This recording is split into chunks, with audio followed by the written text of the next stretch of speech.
They have jurisdiction over the person, not necessarily the subject. So you're going to deal with subject matter jurisdiction, and you're going to deal with personality jurisdiction. Now, the deal is, while what they're saying is absolutely correct, and they have some solid information, whereas they will get a win, it will be because it's dangerous for this information to be out with the masses because it ends bureaucratic slavery, which the average person doesn't know exists. To that degree, they'll give them some wins. On the ultimate, they will find a position to dismiss their issue under some kind of error. Because the real deal is, it's sort of like they got them against the wall because they got information, solid information, but they're not in their proper person. And the de jure law or the constitutional principle don't really protect them. Now, so what they're doing, the test is not on them right now. The test is on law. And basically, when you deal with a case before any court, the law is always on trial. Problem is with Asiatics, you deal with European names, they're on trial. This is the fine area that we have to clean up, starting with that driver's license, with their ability to move, all the transactions they do, cashing checks, moving these instruments, purportedly instruments of money. They're using the license as an identification, but when actually that's a travel pass. It's like a passport, you know, a apartheid passport. You know, so look at them all together. Don't look at any of that as separate. But understand, ultimately, before they give up the ship, it's sort of like they got them because they got some good information. Every time they go up to the supreme level, it gets dismissed, and they got up there. Well, you already know why. Yeah, but the thing is, though, when they come and sometimes they give classes in our classes, and they teach you how to fill out the form so you can actually get the money back. Well, you can. Was it with the 1040A? What's that form? The 1040A form. Yeah. And and basically he bought the book and he shows you. They're telling you how to fill it out correctly. Yes. Yes. But it's worded in a way that you won't understand it in the legalese. Yeah. And in their own language, because they give their own definitions. The IRS have their own definitions for their own words. Yes. And he shows you how to fill it out properly and actually get your money back. Yes. When it's time for you. You don't get your money back, you get your energies back. Well, your energies, yeah. Huh? You get your energies back. Brother Mike, I yield them back to the brother here. What was your question, brother? When or is it possible to reissue one of the Al Moroccan stars? I think it's the Will the Real Moors Please Stand Up? That had a lot of information in there about the IRS.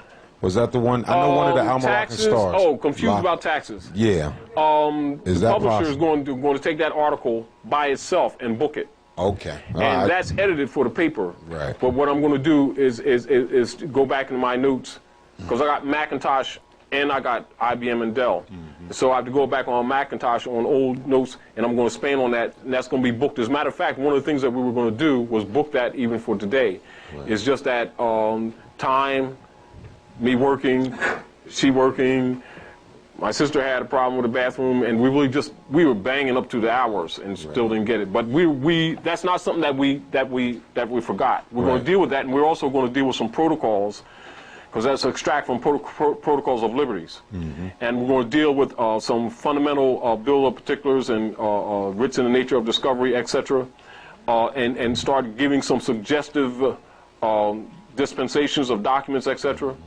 But again, what I wanted to mention to the sister again, and she pretty much said what I was saying, because see, the deal is, as soon as, because there is only one court, the law. And that's sustained in the Supreme Court. And the inferior courts are only truthfully legitimate if they're delegated authority by the Supreme Court. When you start talking Supreme Court, when you see that you can't get remedy in what you call your inferior courts, and logically you're going to work it up to the Supreme Court, if you're not in your proper person, they're going to bump it anyway. It's gone. They're going to send you right back to the state's jurisdiction, and they're going to do what they always do, keep bouncing you around. But they're not telling you, but the plaintiff is in error. In other words, you're like Dred Scott. Right. Dred Scott arguing free rights, etc., rights in the territory, and the issue was status. So when you talk about the Missouri Compromise, etc., whether someone held to forced servitude is transferred to another state with the owners, etc., and they're arguing that you're in another state and therefore you're free, and the court declared that it was a status. And so the scholars always argue about the Dred Scott case, the content. They talk about racism, unfair, and all stuff, and the issue with that he was in error. His name is not Dred Scott. Right. You can't come before a free national court using an alien European name and don't talking about you equal to him. You know, so you going to start talking about rights and freedoms, you got to render unto Caesar what is Caesar's. You can't be running around talking about you Caesarian when you know you're Asiatic African birth. You can talk about that you Smith, Jones, and Johnson. Now you can do that in the little club games, and they got nigger codes for us. That's what they've been dealing with, color of law and nigger codes, which is what we keep complaining about. But then, when it comes to true law, we refuse to honor our mothers and our fathers. And then our days are cut short on the civilized earth, and then we complain, call it racism. No, it's not racism. There's only one race on the planet. It's the human race divided into nationalities. You have no nationality, law does not apply to you. Programs. And so when you start building things up and going to the Supreme Court, dealing with the supreme law of the land, guess who it don't apply to? Outlaws. Negroes, blacks, and coloreds are outlaws. It's not personal. We're talking law. Because when it comes to push and shove, William Smith, that European, he calling himself white with you. But then we get to that court, he's saying he's German or French or Englishman, etc. He's going to declare his nationality, and the law applies to him. And you be saying, well, that white man did something to this black man. Guess what? Codes all day long.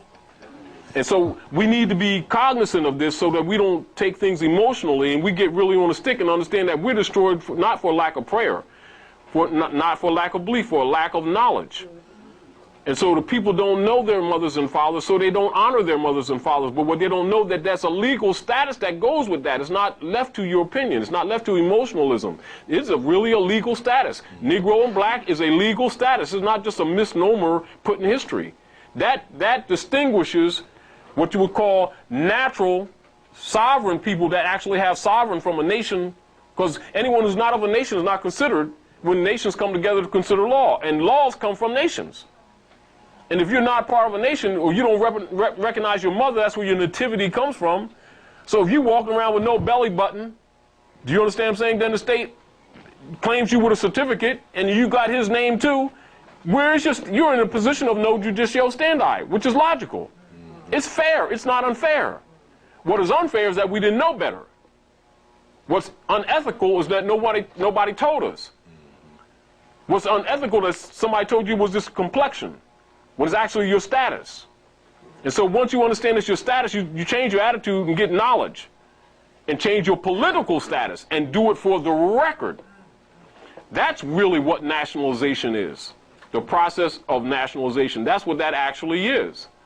It's not just, well, you nationalized because you knew you was Moorish, you know, it was a good idea, historical. No, it's actually a political act for the record. And so if you don't know what that represents in the societies, for the record, logically, you're not going to claim the rights that are secured with it. You just think it's some historical fact that you came upon and you got it. Oh, man, I know this is right. I ain't never black and colored. I'm Moor. But guess what if you don't know how to use it? You may as well take off that turban and fez, give back that card and button, and return yourself back to that nigger state, because it's not going to do you any good. It's like somebody giving you gold and you don't know what you have. Do you understand what I'm saying? So back to what we were talking about before. Status, jurisdiction, and venue, then adjudication. So what's happening, they're adjudicating matters on personality, right?